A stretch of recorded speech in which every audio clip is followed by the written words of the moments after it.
这是什么？哦，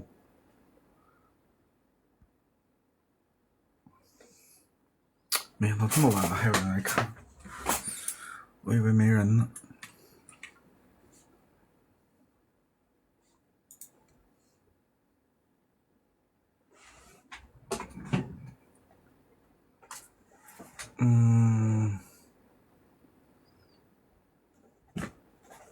没有你帅，你比较帅。希望下次去上海能见到你。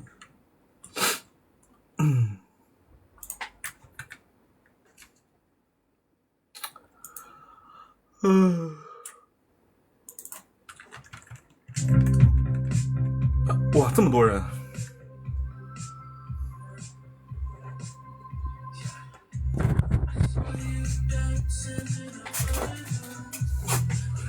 夜猫子是呀，我刚打完游戏。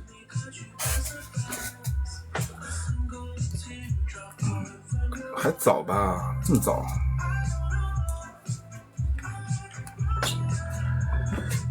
在打守望先锋？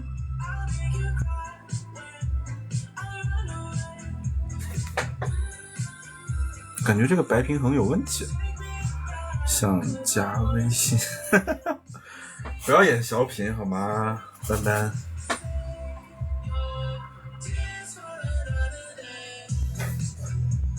很黄。我开的这个补光灯可能有点黄，这样会好一点吗？那显得我好白啊，我本人没有这么白。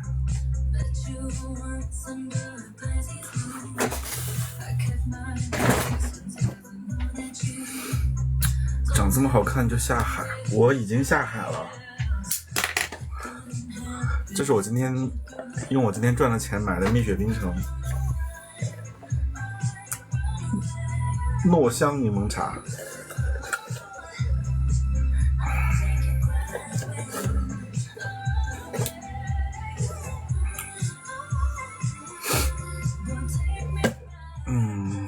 其实我今天下午也播了一会儿，今天下午几点我忘记了，是白袜柠檬茶，但其实我喝不出白袜味儿，当然我也不知道白袜什么味儿，就是我觉得就是糯米的香味儿挺好喝的，我挺喜欢喝这一款的。我不知道网上为什么那么多人说这个柠檬茶是有白袜的味道，就是我是觉得没有什么味道，而且我想说为什么是白袜的味道？白袜跟黑袜有什么不一样的味儿吗？我脚不臭。黑袜味儿我也不知道，但是我比较喜欢黑的，这可以说的吗？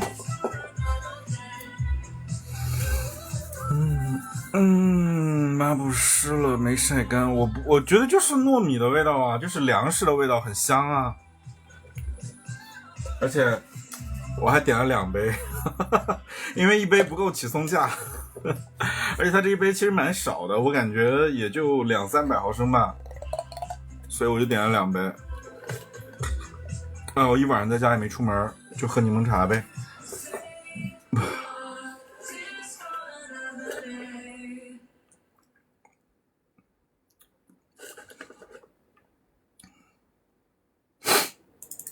哎，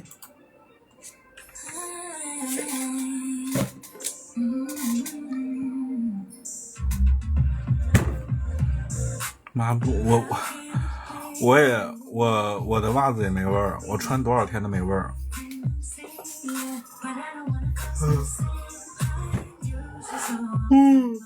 睡好了，我是湖北人，但是我在深圳。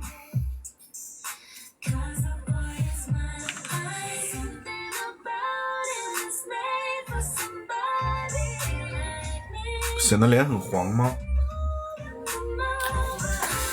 是你手机屏幕的问题吧？我调一下这个灯哈。哎，不对，这已经调到最白了。想闻什么东西啊？闻袜子，这是另外的价钱啊。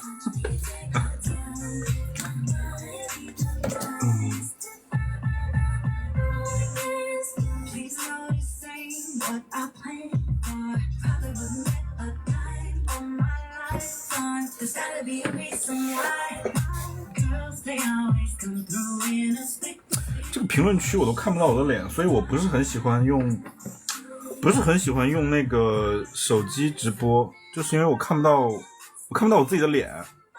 我现在的脸就是完全被评论和弹幕挡住了。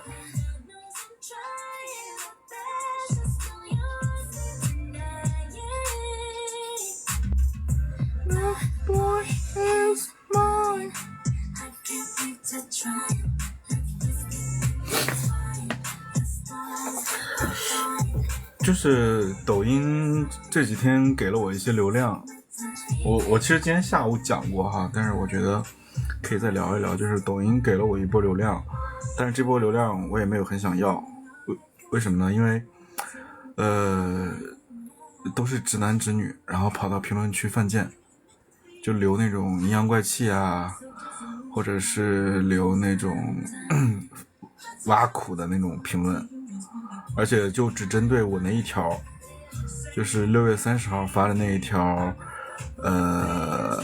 内容，就很正常的一个自拍加一段就是视频的自拍，也没什么内容，也没有任何擦边的，也没有任何暴露我就是有关于暗示性取向的内容，完全没有。可能就是在 gay 的眼里面，我可能就觉得说我的脸长得比较点瞳或者是什么的，但是对于直男直女，我觉得他们不知道什么叫点瞳啊，然后我也不知道他们怎么一眼分辨出来我是那个的。然后呢，他们应该是看了评论区里面有很多，他们可能看到评论区里面有很多男的账号在喊老公，然后他们就觉得说啊，这个博主是个男同，然后就开始在我评论区，哇，应该刷了有几十条、上百条啊，几十条吧的评论，然后我也没管。我一开始拉黑了几个人，后来我发现太多了，拉不过来，拉黑拉不过来，然后我就算了。主播是直男吗？主播是直男微霜 0.5 片1制作0。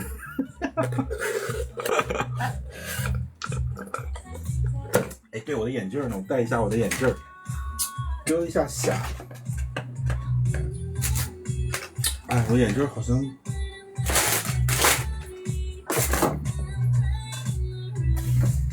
这个好像这不好看，我那眼镜是不是被李腾辉拿出去了呀？今天拿我眼镜。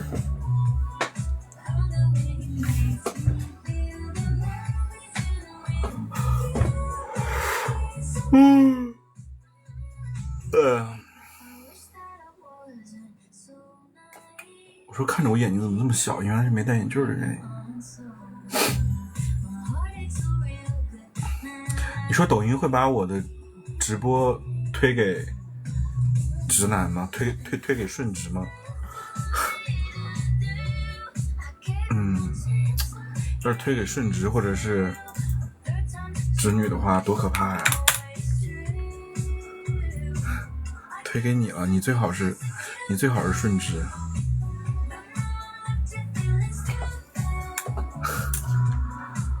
我们直播间不欢迎直男啊，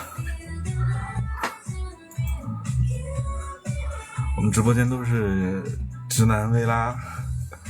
谢谢 M 送的点亮粉丝团。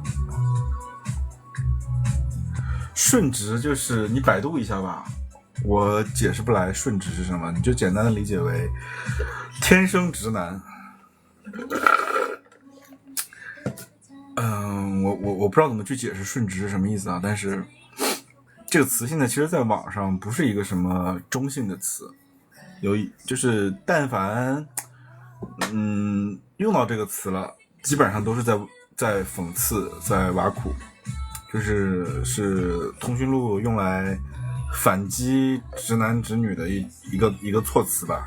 这个词本身是中性的，而且我觉得这个词应该是被创造出来的，其实没有这个说法，什么顺直。谢谢 JMC 和 M 送的礼物。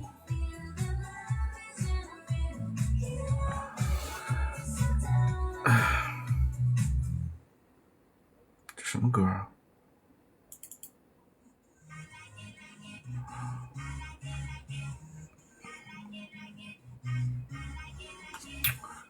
去洗脚按摩店正常吧，很多人都爱去啊，是纯放松的嘛，又不是去干嘛。谁给你按的好，你就找谁呗。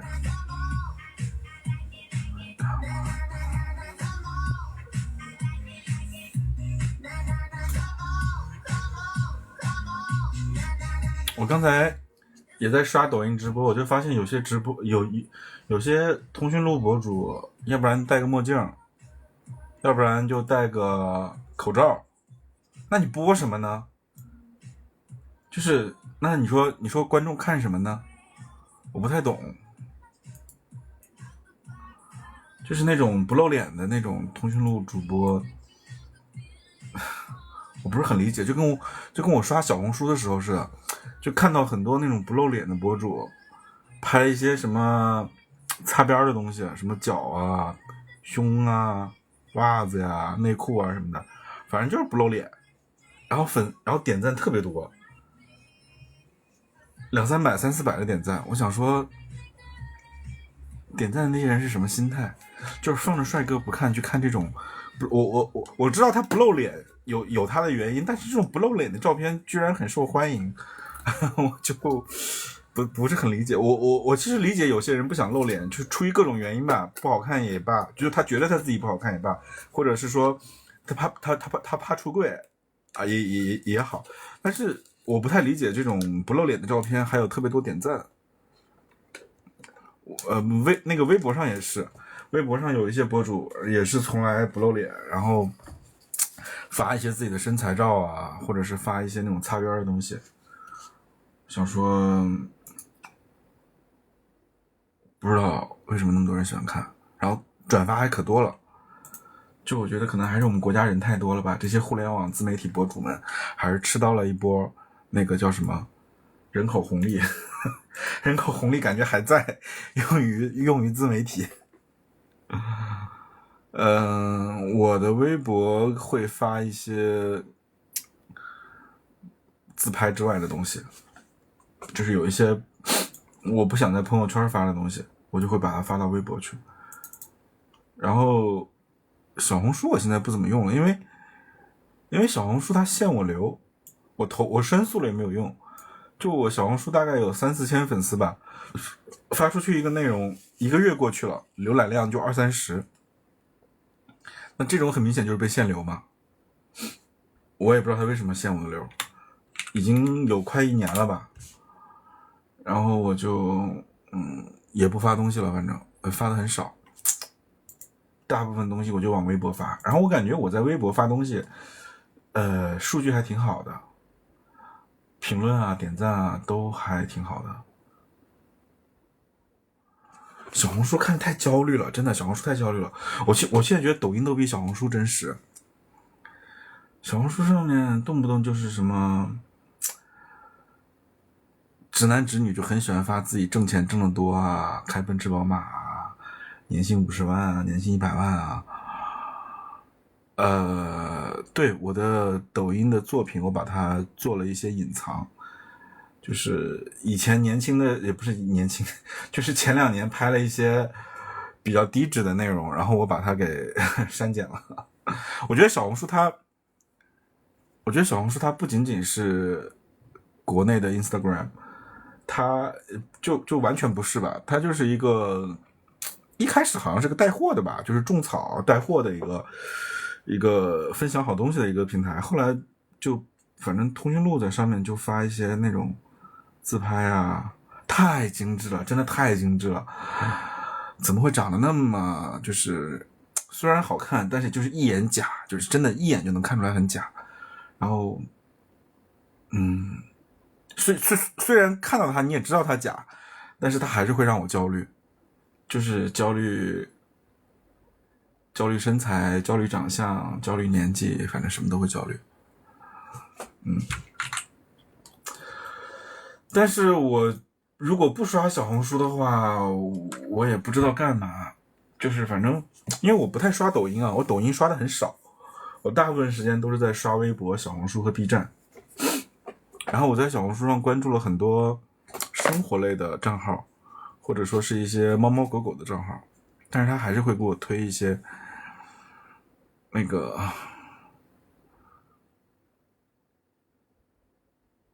雨光发生，我要不要那个接你的小品呢？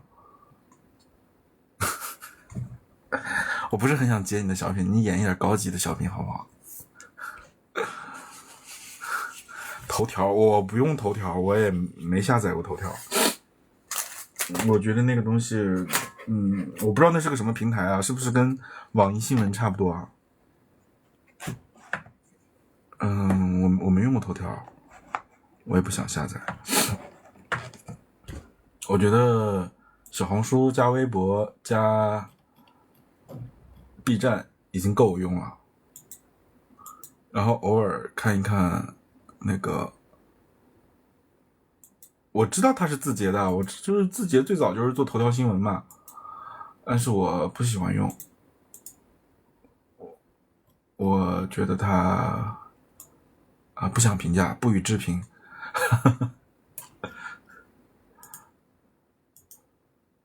我觉得自媒体博主发一些自己的生活啊，分享一些照片啊什么的可以，但是我不太喜欢那种营销号。你说它是 MCN 机构吧，也不一定。我感觉现在很多那种营销号，它都是像是机器人在运营一样，然后文本可能也都是一些生成式 AI 然后输出的，然后感觉科普同样一件事情，有好几个博主都在用同样的文案，然后什么什么什么发明什么什么的人简直太聪明了，然后怎么样，恭喜你发明了什么什么什么东西，就是你一定能想到怎么样，就是这种文案就是所有的博主都在用，我觉得已经内容有点太同质化了，然后挺泛滥的，所以我不是很喜欢看这种东西。我会在 B 站上面看一些我关注的博主，就是那种内容比较优质的吧，不想把自己的时间浪费在一些这种营销号上面。而且我觉得这营销号很奇怪哦，我在 B 站上面也看到过一些营销号，他也不做广告，但是呢，他的那个内容明显就是个营销号，你也不知道他干嘛，就看不太懂。我之前还在想说，我哪一天要是被裁员了、失业了，我就去当自媒体。但是我发现现在自媒体里面的那些营销号太厉害了，你根本就干不过那些营销号。你说它内容低质吧，但是它胜在数量多，所以我也不知道我被裁员了能够干嘛。然后说到裁员，其实我前段时间，应该是说从去年开始，去年的年中吧，也是差不多6、7月份的时候，就工作的特别焦虑。有很多原因，反正我的工作就很焦虑，我就特别希望自己能够被公司裁，就是特别希望自己当时的想法是我要裸辞，就是特别想辞职。当然仅限于想法，我并没有去真的要执行或者真的去干嘛，就工作还是好好做。然后到了去年底的时候，我的想法就转变了，我从主动辞职变成了想要公司把我裁掉。然后我就开始算公司能裁我多少钱，公司如果裁我能赔我多少钱，然后我自己的存款有多少，我的理财有多少，然后我就在算我能有多少钱啊，还有我的那些公积金什么的，反正能取出来的吧。然后最后算了一下，反正我觉得还够我不工作1、2年吧。然后呢，我觉得我的工作压力还是挺大的，所以我就天天就是跟朋友还有我同事半开玩笑的说，我很想被裁员，我说赶紧把我裁了吧，我说我干不下去了。当然就是用开玩笑的形式在聊天啊，不是那种怨妇一样的抱怨啊。然后一直这个事情就一直到了今天早上，我今天睡了个回笼觉吧，9点多醒了，然后就又睡着了，我就做梦到我被裁员了，非常的真实，就是那个梦特别特别的真实，就是里面的所有的细节都是有逻辑的，然后合理的。我就梦到我自己被裁了，然后呢，我领导就跟我说，我梦里面梦到的那一天是周五，然后我领导就说，你看一下有什么要交接的吧，我们赶紧把工作在今天给交接完。然后我当时立刻就给我妈打了一个电话，我就跟我妈说我被裁员了，然后一切都是那么的真实。后来我忘记了，反正过了没多久吧，我就醒了。醒来之后我就躺在床上，我在想还好是一场梦。然后我就在反思我过去半年对于裁员这件事情的一直在挂在嘴上，然后我在想说可能我还没有做好准备真的被裁员吧。就是这个事情虽然它是以做梦的形式降临在我身上，我觉得以我在梦里面的那个表现还是挺真实的。我觉得我应该可能接受不了，虽然说会赔钱，我也天天挂在嘴上，但是它真的发生的时候，我感觉我应该还是接受不了。是挺内耗的，我觉得内耗这个词已经被用烂了，我也不想说我在内耗。焦虑这个词也被用烂了，然后我就是觉得说，我可能觉得我有点矫情吧，就是我是在 IT 行业，然后我的岗位呢是偏技术的，要经常写一些 PPT 跟 Word 文档，就是反正写方案吧，写一些 IT 的方案，解决方案。然后我们是做企业客户的，做 To B 的业务。我们工作比较不是产品经理，不是产品经理 ，IT 不是互联网。我说的 IT 就是 PC 服务器网络这些东西，公有云私有云这些东西啊，不是你理解的那些互联网的什么产品经理啊，什么前端后端，不是那些东西。我说的 IT 就是纯真正的 IT， 不是互联网。然后呢就是工作挺自由的，我没有考勤，不用打卡，然后也不用每天去公司，反正有事就去，没事就不用去。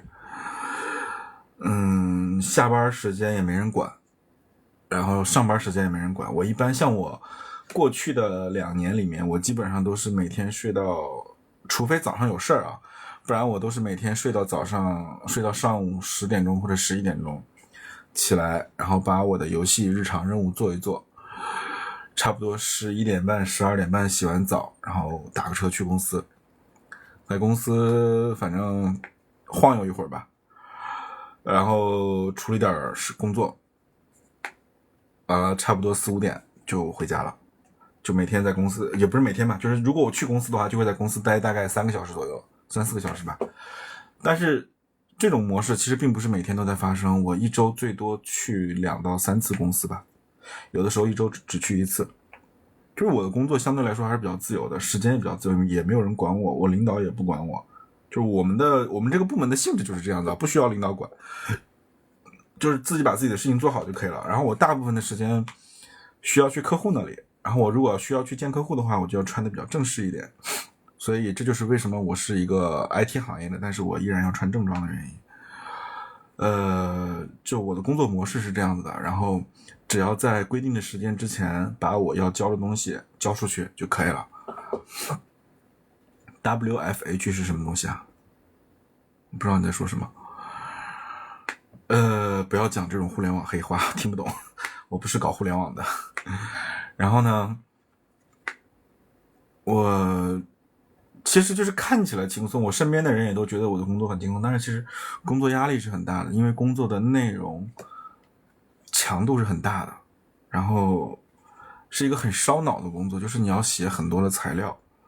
就写材料嘛，只要在电脑面前写，不管你是在家写还是在公司写，反正就是写材料。然后我们的 paperwork 特别多，比方说我去见完客户，我要写拜访纪要，如果我投标，我要写标书；我讲标，我还要写 PPT。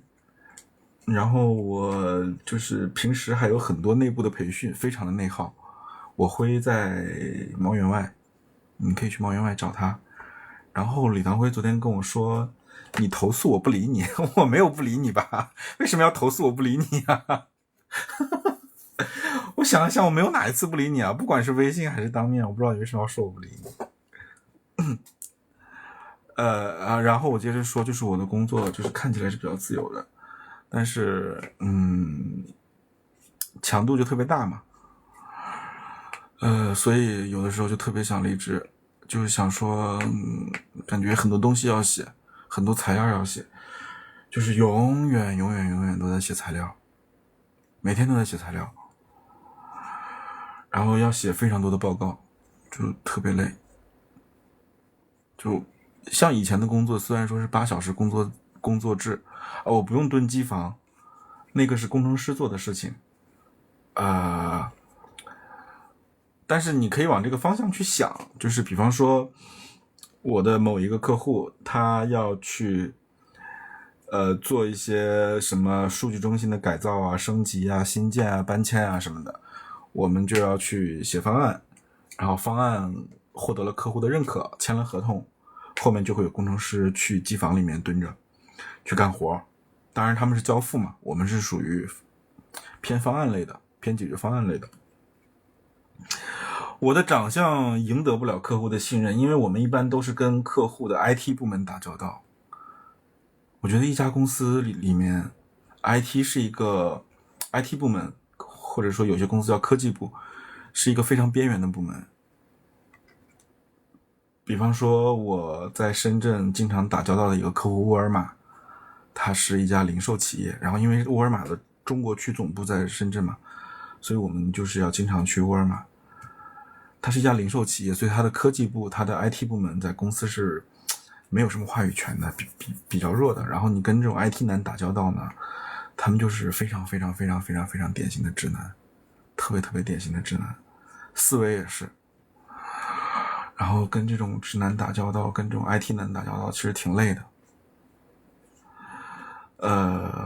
思维比较固化，然后非常的技术，脑子里面装的全都是技术。虽然我也是搞 IT 的，但其实我并不懂技术。我相对没有那么懂技术啊，可能跟外行人比我还是懂一点点，但是跟这些纯 IT 理工男，我自己本身也是理工男啊，就跟这种纯 IT 比的话，我是不懂，我的技术相对偏弱一点，我更多的是聚焦在这个我也不知道该怎么讲，反正就是我没有那么懂技术。点同，我的脸比较点同，我可能承认，但是我的思维没有那么点同。我的思维是比较偏正常吧，我觉得我的思维有的时候甚至有点传统，就是对，我的思维有一点传统。比方说嘴上会说我要接受多元，然后什么审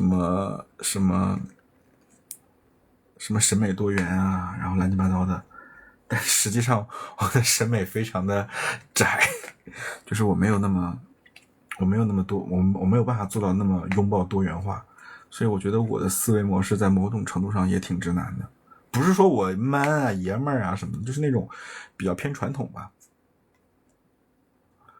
前段时间好像参与了一个剧的拍摄，对，那个剧在 B 站有，你可以去搜一下，叫《小茉莉》。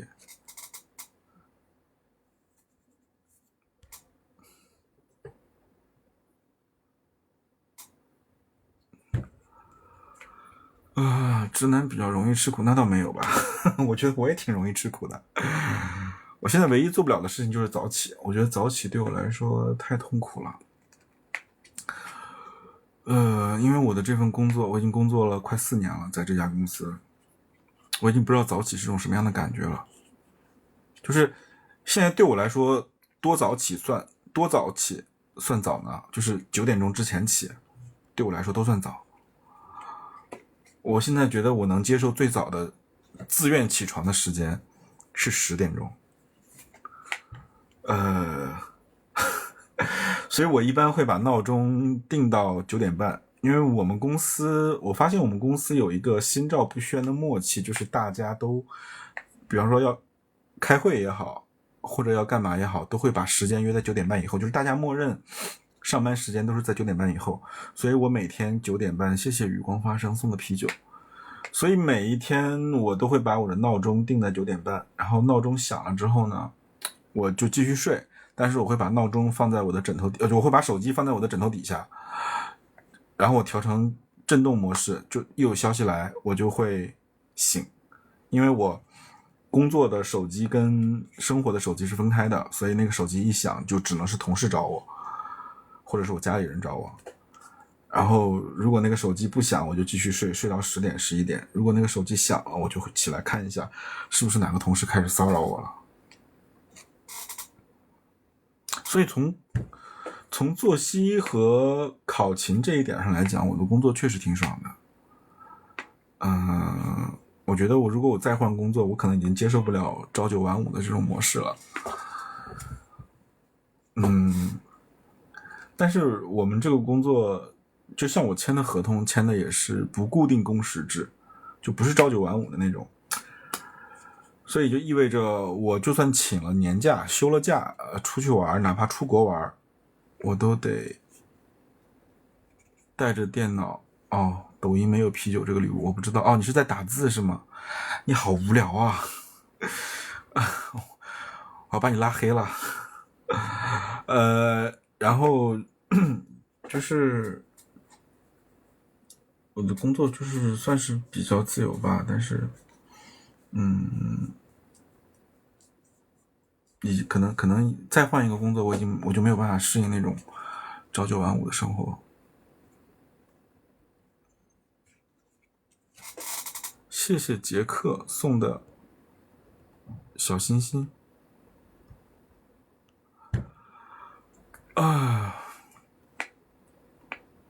送啤酒会有这种提示是吗？送出大啤酒。因为我瘦了一圈，我有瘦了一圈吗？可能是开了一点点，我开了一点点美颜，但是效果应该不是特别明显。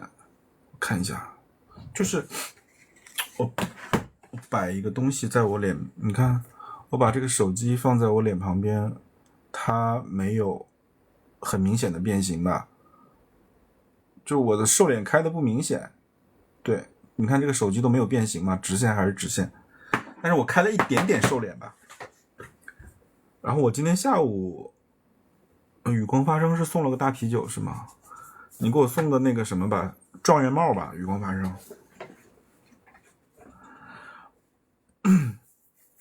我今天下午直播的时候也有人说我瘦了，还是我身边的朋友说的。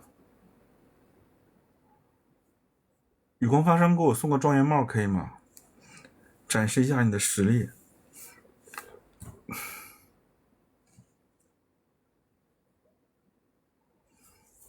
这都是谁呀？哇，我在想我直播间是不是进来了一些直男啊？请问直播间里有直男吗？我看到进来了几个40岁的大哥，然后那个名字也是挺直的，我不知道你是不是直男。就是进来了2、3个吧。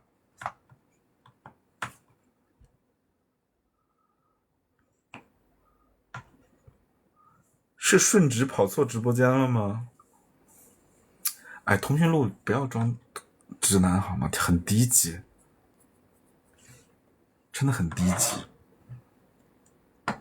就是我觉得什么样的通讯录会装直男呢？只有2种，一种是深贵，一种是特别娘的。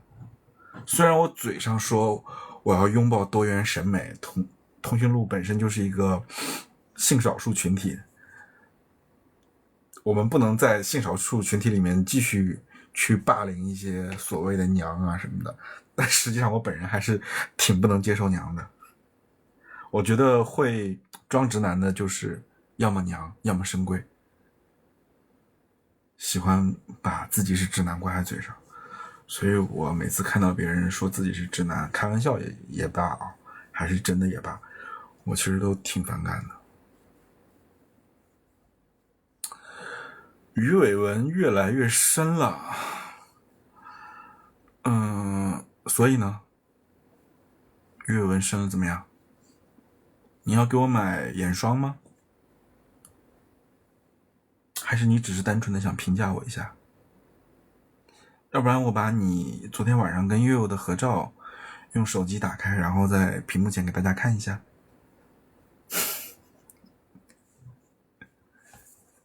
还是你给我送一个状元帽，这个事情我就当它没发生过。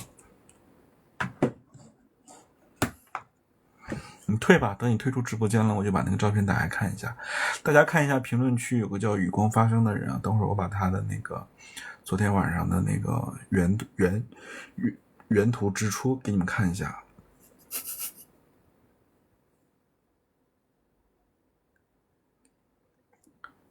找结婚的最没有结果，谁找结婚啊？有人找结婚吗？我直播间有延迟吗？有什么叫做我直播间有延迟？我不太懂。你们看我说话还是直播有延迟吗？是音画不同步吗？还是什么意思啊？为什么说有延迟啊？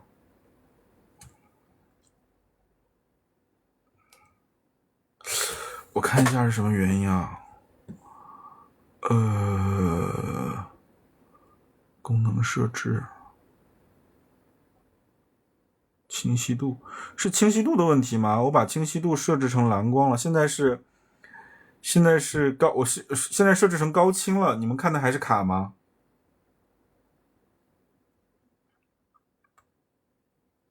现在也音画不同步吗？画面有点慢，不卡了？现在不卡了吗？那可能是因为我刚才开了蓝光画质，是什么原因呢？是我的这个手机不行？新换的手机，换了那个2亿像素超清晰，山顶也是 VIP， 哎，是1亿像素还是2亿像素？我忘记了。我一天直播，因为我现在无聊啊，他们都去酒吧了，然后我自己特别无聊。X100 Ultra， 对，是的，是一个 X100 Ultra。然后我在家，我晚上出去吃了个饭，我回来8点多9点多回来，一直到现在，啥事儿都没有，好无聊。谢谢。哎，我想我要怎么喊你，也不能喊你真名。谢谢 Para 哥哥送的热气球，差点脱口而出叫你全名了。哥哥不要送热气球了，哥哥给我点个外卖可以吗？我好饿呀。哎，请问你在酒吧能听见我说话吗？还是你现在还在酒吧？你现在还在 Peach 吗？还是说你听不见我说话？为什么我在电脑前，我在手机前看我自己的画面有点卡，不是很流畅啊？我今天就没有出去啊，我今天在家。我其实周末都不怎么出门的，我周末挺宅的，除非有活动，而且是我感兴趣的活动，不然我都不怎么出门的。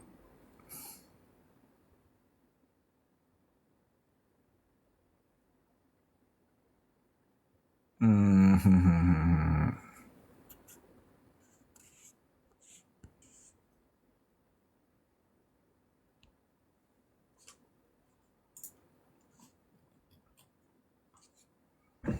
我没换工作，我今天早上，我刚才还在说呢，我说我今天早上梦到我被裁员了，梦里面是挺害怕的，我觉得梦里面是挺紧张的，也挺害怕的，我不知道现实生活中会怎么样。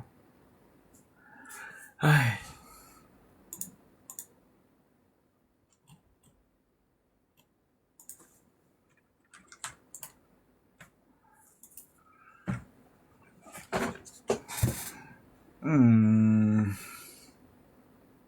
我这里也有 PS5啊，给你看一下。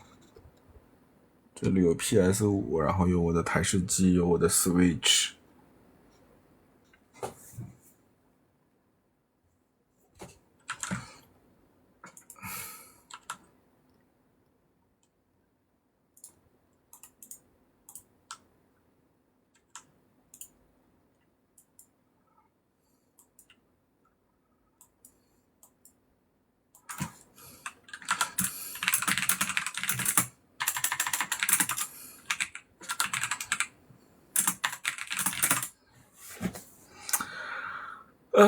你知道我有，是我之前讲过吗？好吧。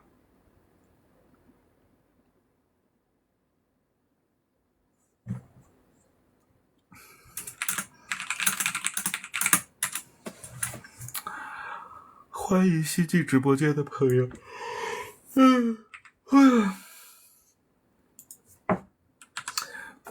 就是我看到那些有些博主，他们挺卖力的，就是我晚上看的有一些博主，他们打扮的也很精致，然后穿的也很好看，穿正装啊，或者是穿什么穿的像体育生一样，然后什么露个白袜黑袜什么的，就是感觉他们也很用心的在直播，但是我感觉人气跟我差不多啊，就10几20个人在看，我觉得那费那劲儿干嘛呢？你像我现在就穿特别居家，我今天下午还穿了个背心儿，我现在就穿了个睡衣，然后下面就穿了个小短裤。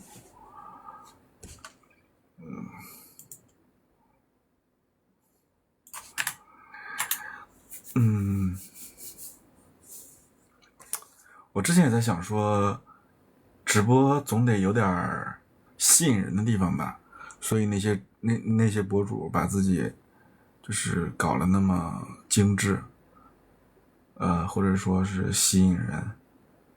但是后来我直播了几次，我发现还是要聊天。你如果在聊天的话，别人刷到你直播间，就还是会停下来看一下的。不好意思，不该入镜的东西入镜了。对，要有内容。然后我朋友就跟我说，你要想好你今天晚上要聊什么。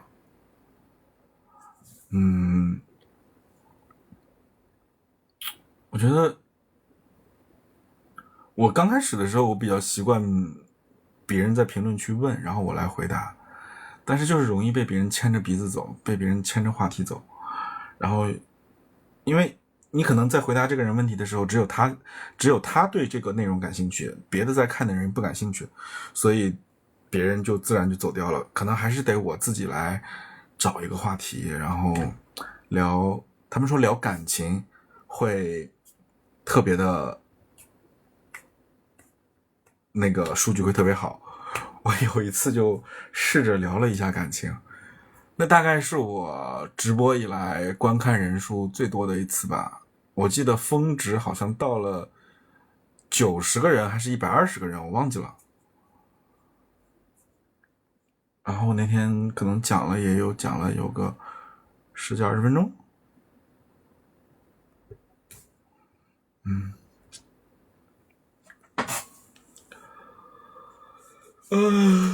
看什么？我自己都忘了。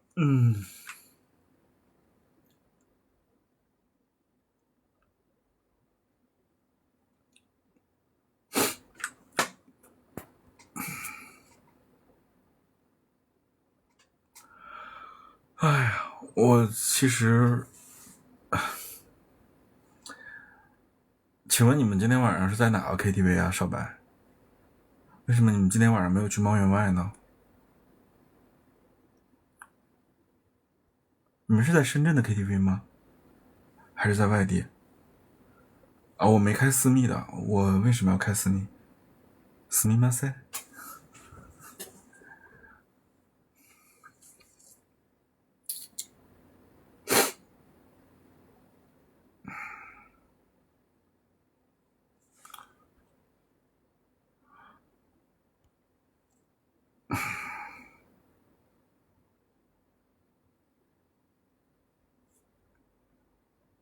我感觉我的外卖快到了，等会儿外卖到了我就不播了，准备吃外卖。明智，好吧，怎么不来深圳唱啊？跑那么远，跑到明智去了。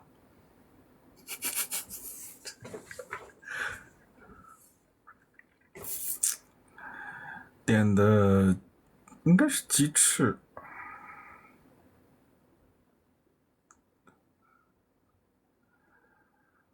你家就在明智啊？哦，从明智来深圳也挺远的吧？下次可以来深圳唱啊。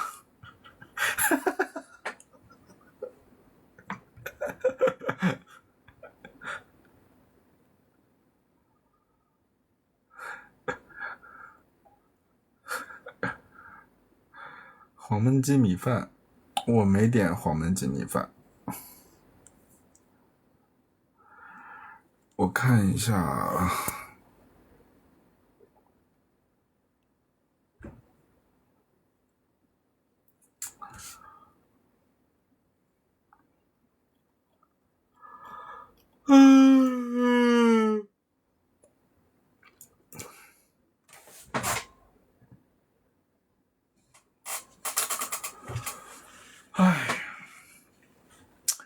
我准备下了，今天播了2次，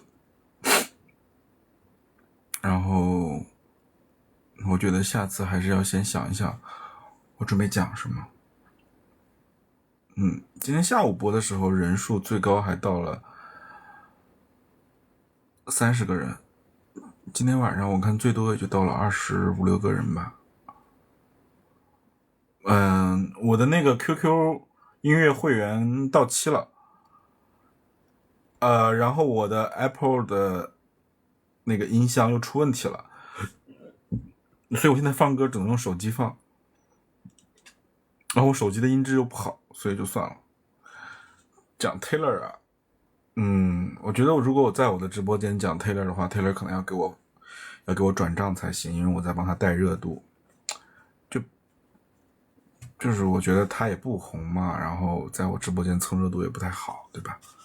虽然他很喜欢蹭男人的热度，他就是靠蹭男人的热度火起来的，但是我不能助长他这种行为。我讲我擅长的，我擅长就是去分析泰勒·斯威夫特呀，分析这个女人就是不太成功的人生吧。好了，演个小品送给大家。